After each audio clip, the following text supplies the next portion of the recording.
Hey there, Insider family. It's Sindy Thomas here, your career coach and strategist. The Insiders Career Club is starting their 5th season of podcasts, career podcasts. Now, most of you know that I was in talent acquisition and recruiting for many, many years. The bulk of my career was spent there. I'm going to use that background in that area to speak with my guests about their careers, and they're going to share their career paths with you, along with some of the career options that are available in that particular field.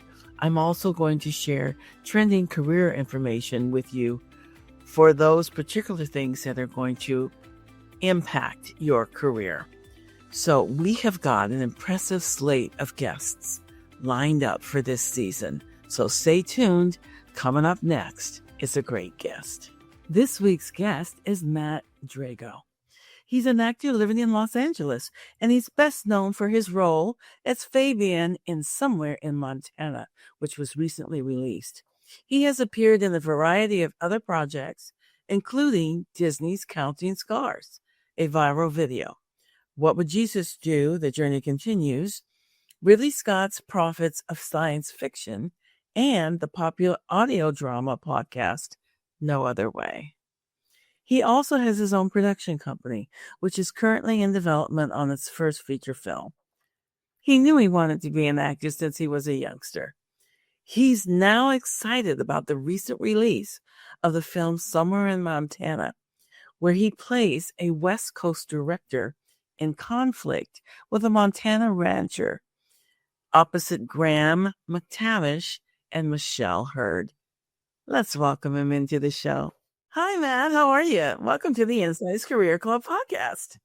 It's so happy to be here, Sindy. Thank you so much for having me on the show today. Oh, you're welcome. I'm really looking forward to our conversation. So I think it's going to be a really good one.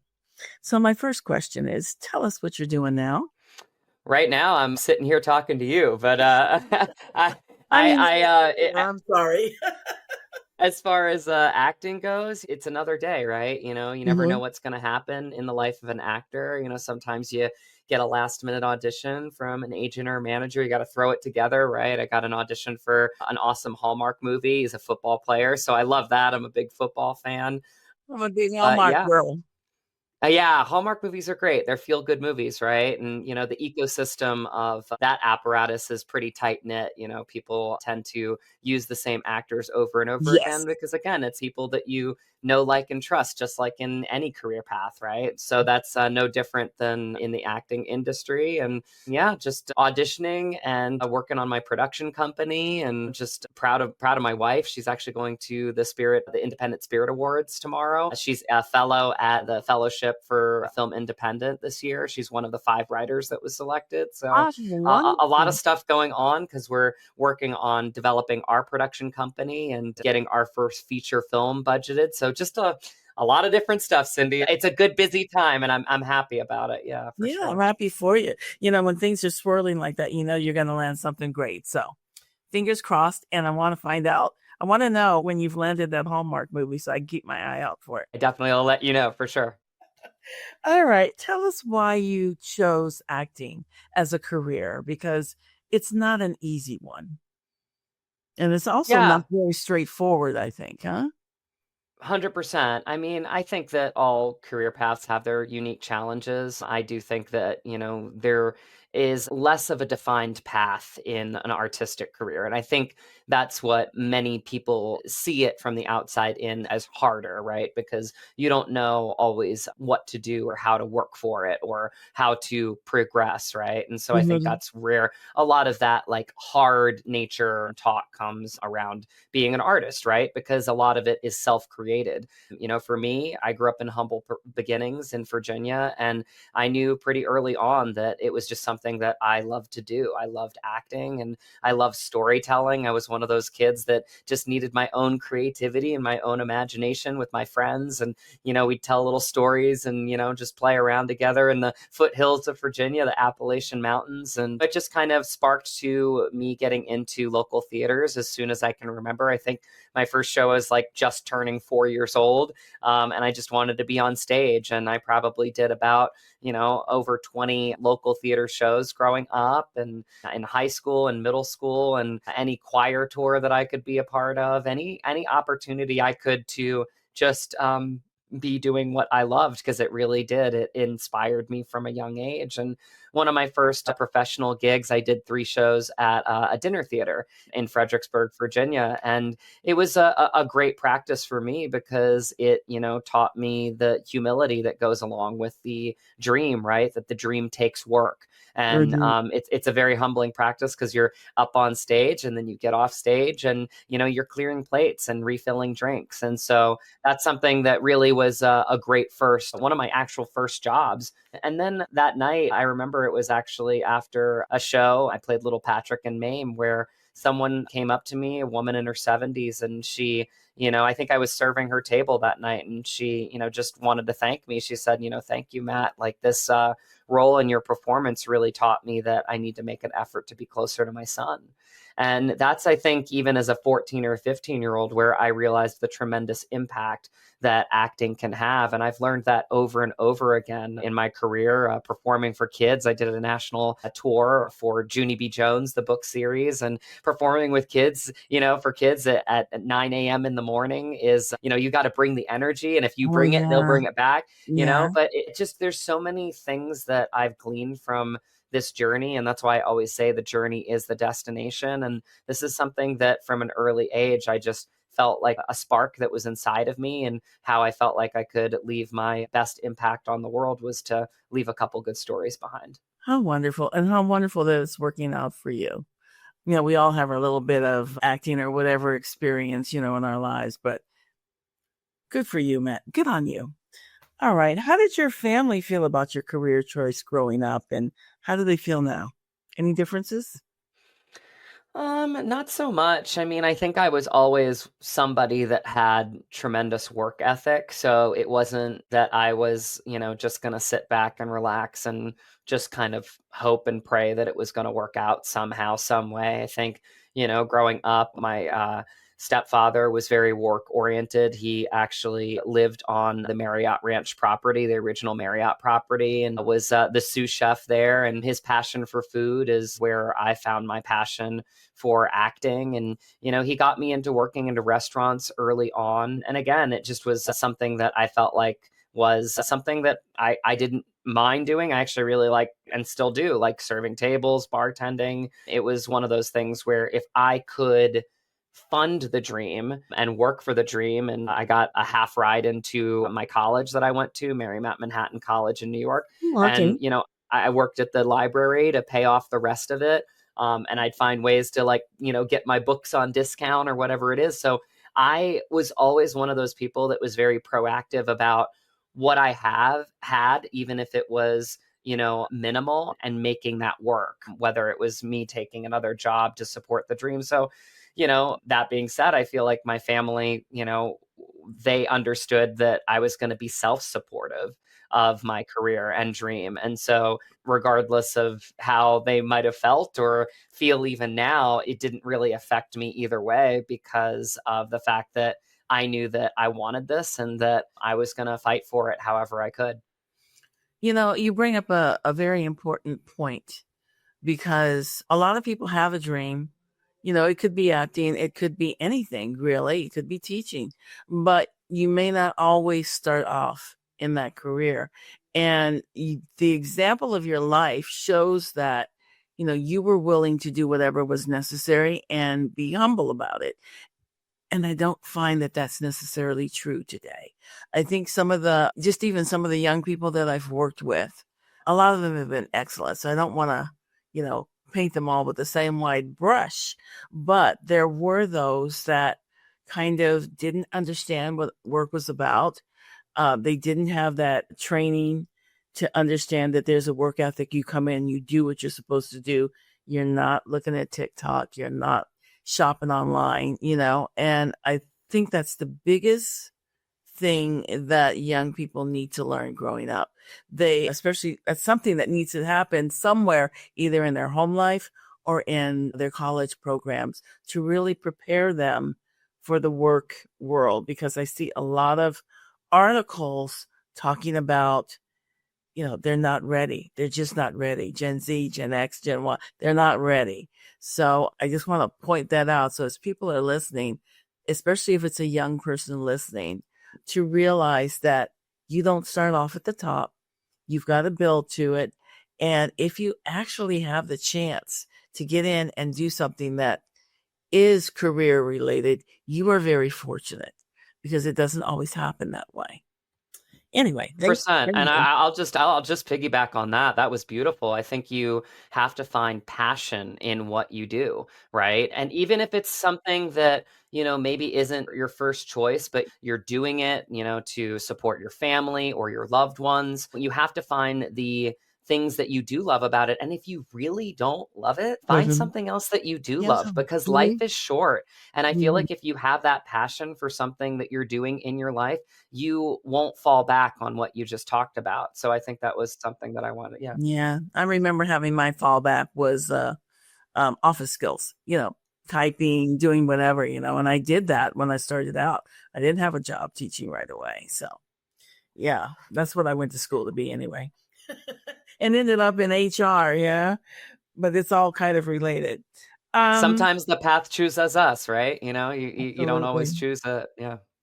All right, you kind of answered some of these questions. So, talk to us about the business side of an acting career because people only generally think about what you're doing on stage and preparing yourself for that part. But there's a whole other part to it that supports that and makes that happen. So can you talk to us a little bit about that? Absolutely. I mean, the reality is that you have to be self supportive because it's an inconsistent stream of income for the most part, right? Mhm. Unless you're Mhm. booking like a big budget movie or a contract role in a series, you have to Mhm. find ways to kind of cover your gaps. And that's unique to each person, right? I mean, some people will take on a little bit more weight. I am a licensed realtor with one of the biggest teams in Los Angeles. So, I help people buy and sell homes in the greater Los Angeles area. And it was just a decision that I made for myself that at a certain point, I just didn't want to be, a quote unquote broke actor, that I wanted to be able to support myself and buy a home. And, I have a home, right? And so I Mhm. don't pay rent anymore, which is something that I felt like was very important. And kind of honestly, one of the reasons why I moved from New York to LA was the hope of being a homeowner, Well, because it mhm. just kind of softens the blow when you're not paying somebody else's rent, especially in a big city where the rents are so high, Well, right? yeah. So, Mhm. um, every person has to kind of take a temperature for themselves and, say, listen, I'm okay with just picking up like, a couple bartending shifts a week and, maybe driving an Uber or being a personal trainer or what have you. But other people like me might take on a little bit more weight, like trying to have a second career and trying to balance that out. And you Mhm. find ways to do that. I mean, I'll speak uniquely to me. I joined a team because it gives me the firm foundation of, getting some lead generation. It gives Mhm. me the firm Mhm. foundation of getting the marketing dollars that are spent by my team lead, Nate Butcher of the Nate Butcher Group in Santa Clarita at EXP Realty. And so it gives me a little bit more of a balance to be on a team. I don't foresee me as an actor ever being a solo agent myself, Mhm. because I want the support of the team. That's valuable for me because I'm balancing out two worlds and two career paths.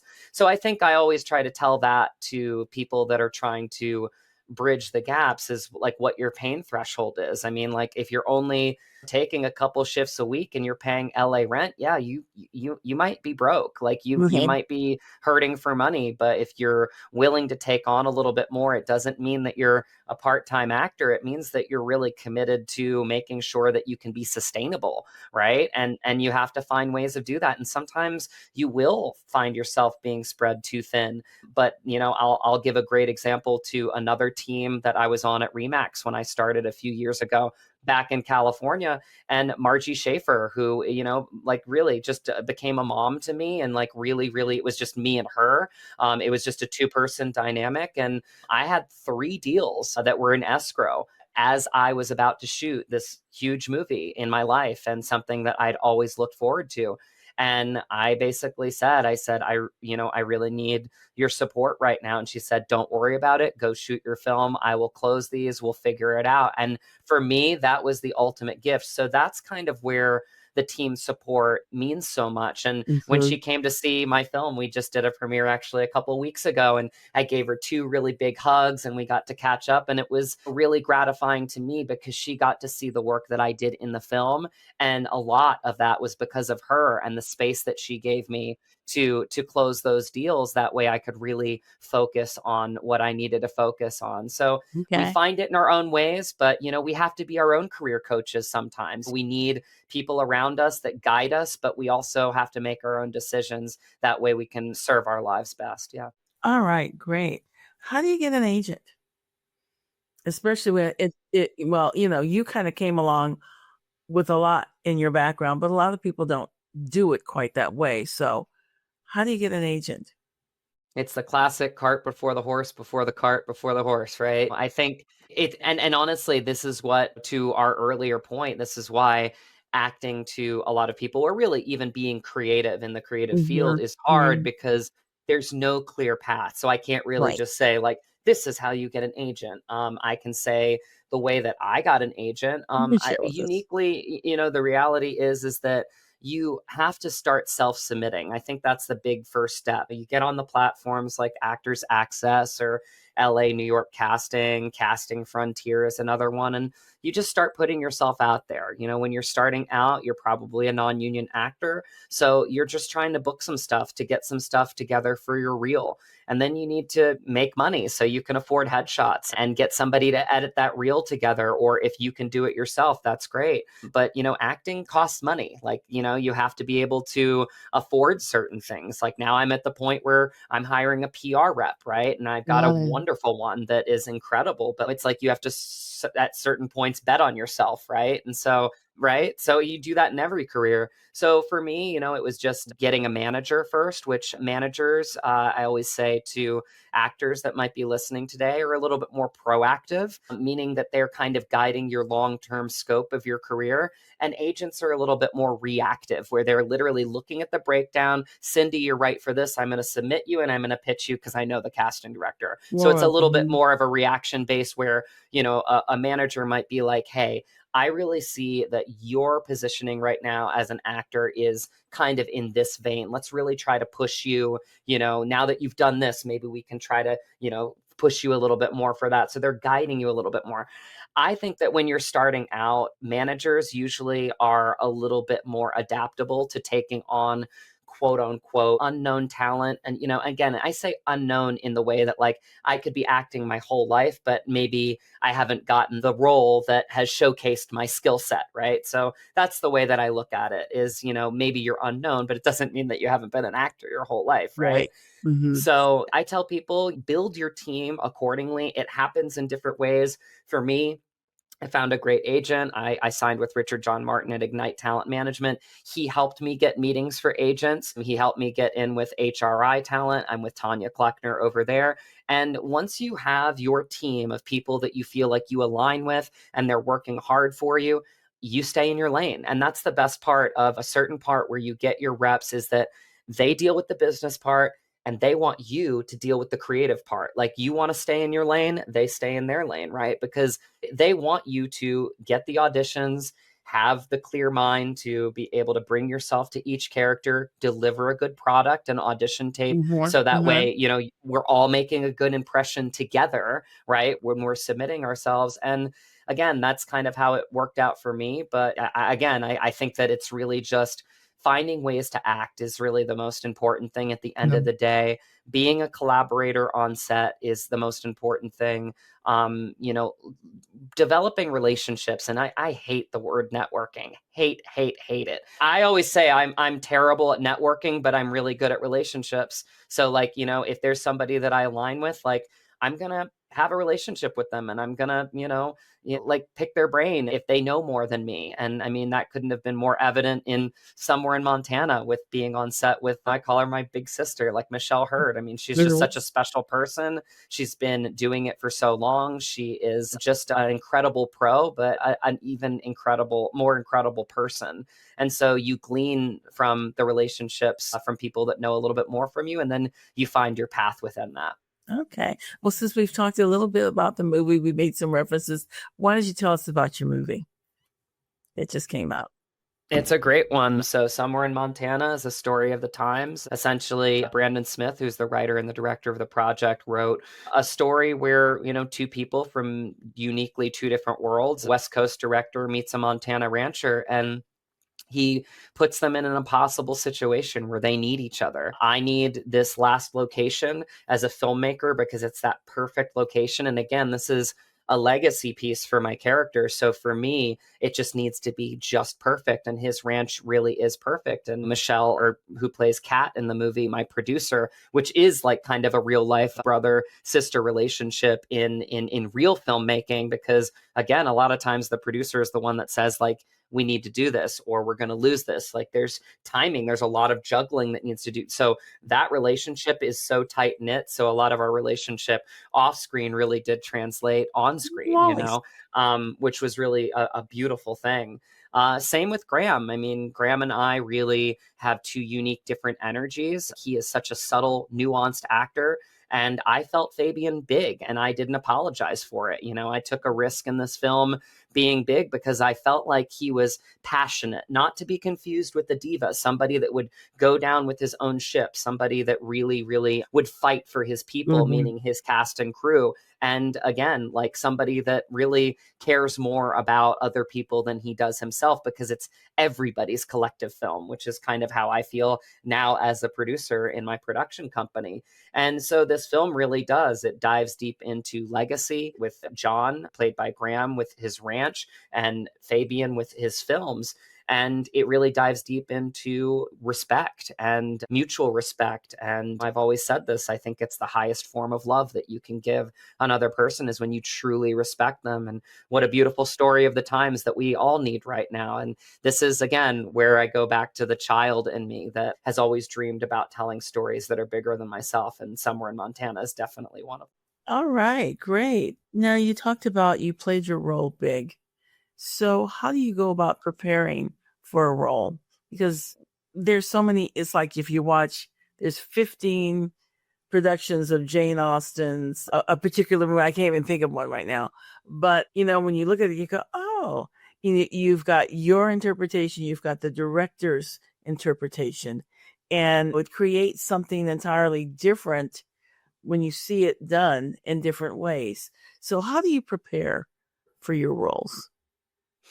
Each role is uniquely different. I was very lucky in New York City that I just took in all the training that I could, and I've always asked people like who are they're learning from, and just actors that I just admired and trusted, and just was floored by, honestly, with their talent. And a lot of people said the same thing, and they said you should go see Terry Schreiber and try to get into his acting studio. And I put myself on the wait list. I think I was there for about a year and finally got into his class. He kept it small. It's 12 actors, in him. And he got some great actors their start, including Edward Norton. And I just learned so much being in his class. And I think what I learned from him specifically that I just love is what a nurturer he is of actors. And he nurtures them in the way that he will give you all the different methods of acting that you can possibly take in, and then you find your own process within that. So whether it be Stanislavski, he studied with Strasberg, or Meisner technique. I did kabuki training, which is body work and finding the character within your own body, and sometimes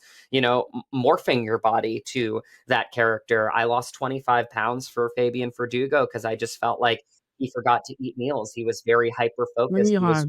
He cared more about others than he cared for himself. So for me, it made me feel like I was in the instrument of that character. And I hired a nutrition coach, a fitness coach. These are people, Jennifer and Nathan DeTracy, that like told me when to eat, what to eat, when to work out, how to work out. And it was all kitchen and cardio for me because again, I wasn't lifting weights. Matt likes to lift weights. He likes to drink his protein shakes, but for Fabian, that was not the body type that I really Mhm. needed. So I think to answer your question, I went very method with this character because I felt like very early on I connected with him on a very deep level. I think Fabian Verdugo, actually, I know this is the first character that I've ever truly fallen in love with. Like, I really love Fabian and I love what he stands for.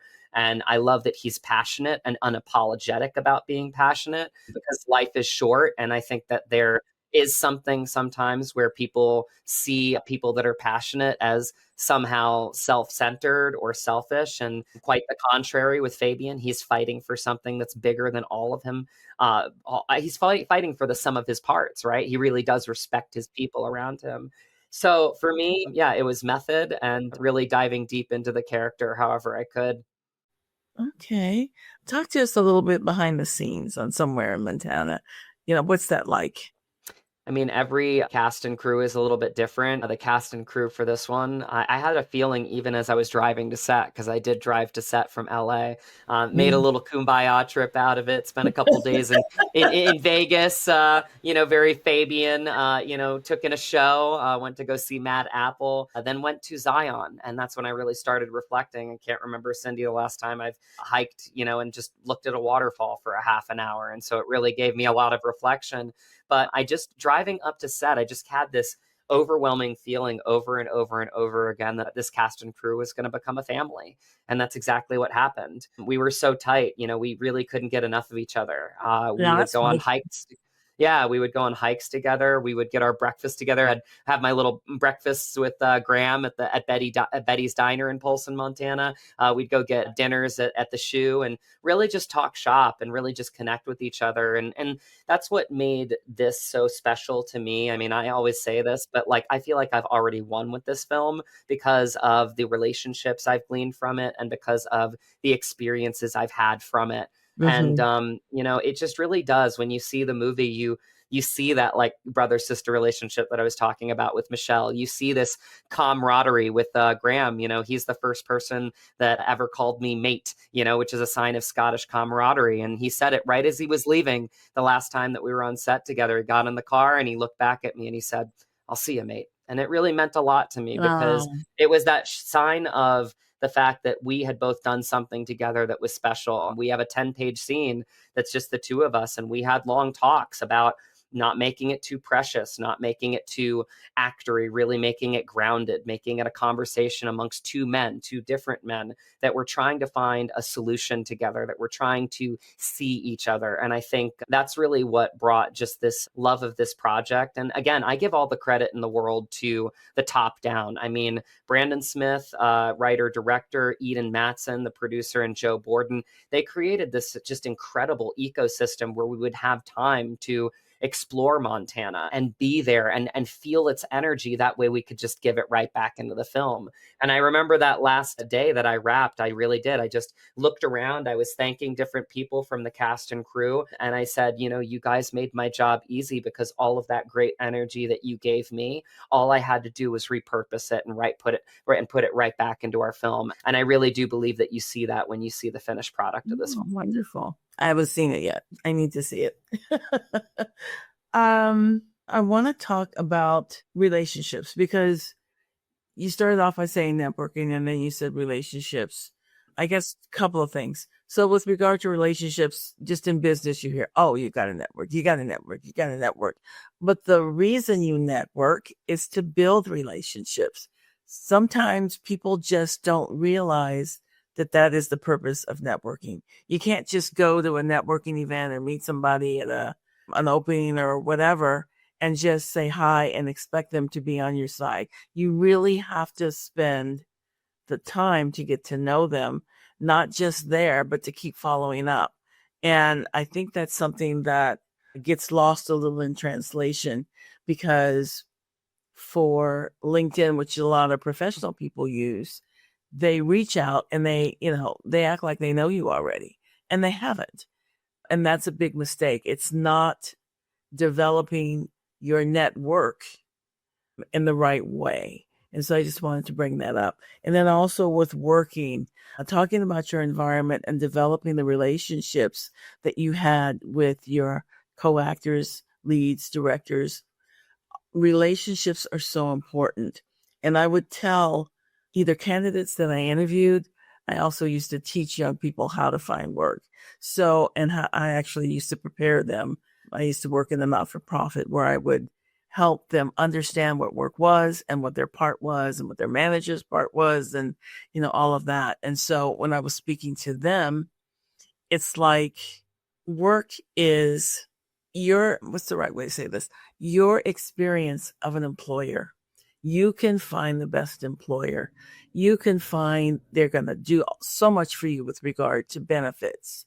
They have all of these programs and things. But if the people that you are working with are not people that you like, do not have the style of management or work that you align with, you are not going to be happy there. And, when you're interviewing, you have to do your best to vet that out. Is this going to be a situation that I'm going to be comfortable in? Is this the right manager for me? Are they going to teach me something? Are they going to correct me and not let me get too far off base or do work that isn't really quite at the excellence level? I mean, you really have to vet that stuff out. And I don't think people do enough of that just in interviewing and trying to vet out the team that they're going to be with, but they really don't do their homework. And then once they're there, they aren't building the relationships that are going to make that environment comfortable and nourishing to them. So I think, the whole thing about relationships, when you were saying, I hate networking, I hate the word, but you use it correctly, Matt. You build relationships from that. And that's the thing that is going to move your career forward if you continue to nurture those relationships. Then people will refer you. Oh, you've got a new project? You should call Matt. He'd be perfect for this. And networking is key. The last 3 or 4 jobs that I found, I didn't even interview for. People called me, and that's what it does for you.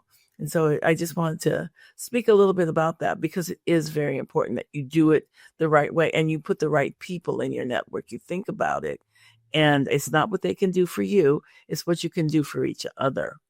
Yes, 100%. Yeah. Well, are you enjoying the journey as an artist? I have always enjoyed the journey as an artist. I mean, it really is. It's such a gift to be able to explore, your own psyche and humanity and explore, leaving some stories behind that you feel like can make people feel and make people more in touch with their own humanity. I just really do. I'm so grateful all the time when I think about what a beautiful craft storytelling is. And we need that. We need human stories. Human stories matter, right? And from the beginning of time, right? When people were, drawing the hieroglyphics in the pyramids, right? I mean, it was about showcasing the stories that they had to tell and making sure that they lived on. So I say this all the time, like it's just something that has burned inside of me since I can remember, because it's something that I feel like was something I gravitated towards, but something that I felt honored to do at the same time. So the passion just is always there, and it's just That's about great. finding ways to do it. Yeah.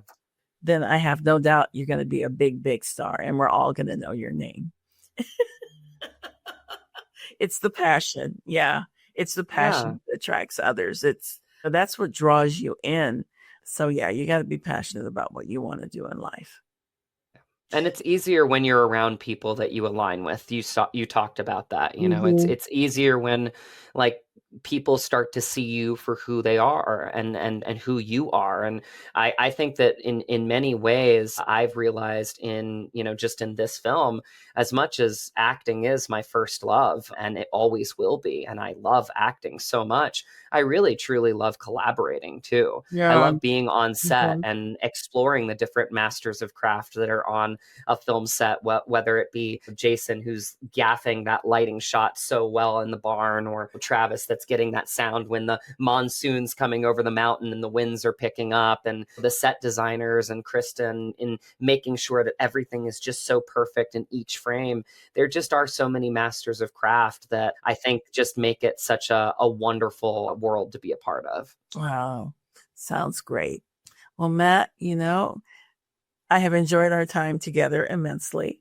I Me think too. that you gave us all a really wonderful idea of a career in acting, that we just didn't know about.